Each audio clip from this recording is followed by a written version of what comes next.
One thing I do know about horse riding is, right, they put the spurs on the boot. And so if you are riding the horse, right, and you put your right spur into the horse goes to the left. And if you put your left spur in the horse, on the left side of the horse goes to the right.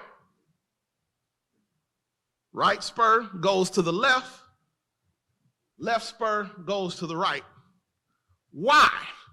Because the horse is trained to walk away from the pain.